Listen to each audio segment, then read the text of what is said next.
কথায় আছে যার শেষ ভালো তার সব ভালো। বেশ কিছুদিন ধরে মানে এই কালী পুজোর আগে থেকেই বড় মার দর্শন পাওয়ার মনে একটা ভীষণ ভীষণ ভীষণই ইচ্ছা জেগেছিল, কিন্তু সময় সুযোগের অভাবে আমি কিছুতেই যেতে পারছিলাম না। তো যেহেতু যেতে পারছিলাম না, তো মনের মধ্যে একটা অশান্তি অনেক দিন ধরেই চলছিল।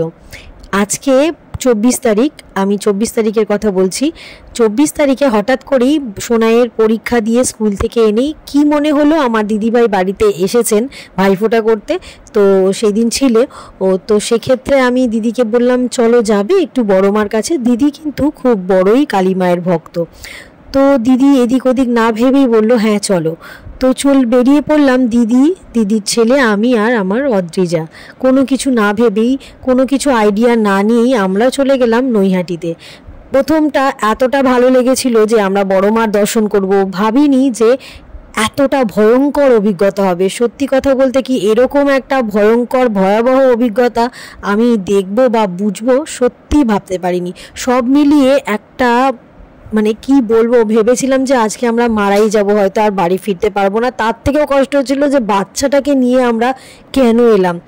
তারপর যখন সবটা সুন্দরভাবে হয়ে গেল, তখন মনে হয়েছিল যে ভগবান, বড় মা সত্যি জাগ্রত আর সত্যি মা আছেন, আর না থাকলে আজকে এই দিনটা আমি দেখতে পেতাম না।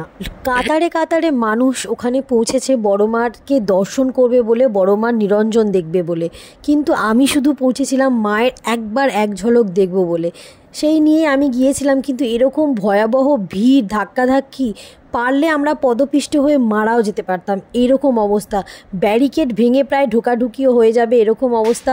পুলিশ লাঠিচার্জ করছে, তাড়াচ্ছে, দৌড়াদৌড়ি করছে। মানে আমি বাচ্চাকে নিয়ে ওই সময়টা আমি কেঁদে ফেলেছিলাম যে বড় মা তোমাকে শুধু দেখবো বলে এসেছি, আর তুমি এরকম, চলো আমি তোমাকে দেখবই না।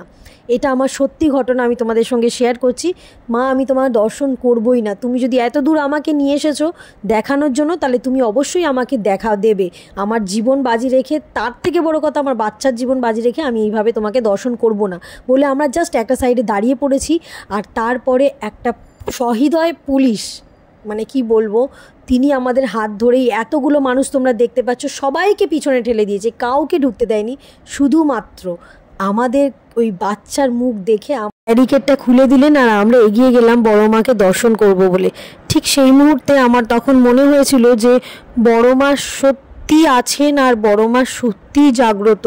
তোমরা সত্যি বলছি, একবার মন থেকে বড় মাকে ডেকো, তোমরা যা চাও তোমরা তাই পাবে। আমি শুধু দর্শন করতে চেয়েছিলাম, আর আমি সেটাই আজকে করতে পেরেছি। আমি ধন্য, বড় মা আমার ডাক শুনেছে, বাচ্চার মাধ্যমে হোক বা পুলিশের মাধ্যমে হোক। মানে ওই বাচ্চার মুখ দেখে পুলিশ আসলেন এবং আমাদেরকে এগিয়ে দিলেন। আর একটা মানুষও ওই রাস্তায় দিয়ে ঢুকতে পারিনি। এখানে শুধু পুলিশ, আর এখানে পাড়ার যারা এই বাড়ির আশেপাশে থাকে তারাই মাত্র রয়েছে। বিশ্বাস করো, মানে এই যে অনুভূতিটা তোমাদের সঙ্গে আমি শেয়ার করছি, এটা একদম অরিজিনাল, একদম বাস্তব অনুভূতি। এইখানে দাঁড়িয়ে এবার বড় মা এখান থেকেই মানে বিসর্জন যাবেন, মানে কি বলবো। আর এখানে দাঁড়িয়েই আমি বড় মাকে দেখেছি, স্বরূপ দেখেছি বড় মা এখান থেকে যাওয়ার সময় প্রায় 2-3 মিনিট আমাদের দর্শনের জন্য দাঁড়িয়েও ছিলেন।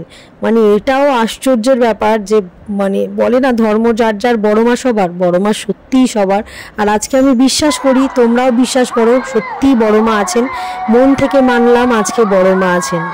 বড় মা প্রায় এসে গেছেন, এবার দেখা হবে বড় মার সঙ্গে। চলো বড় মাকে দর্শন করি এবার।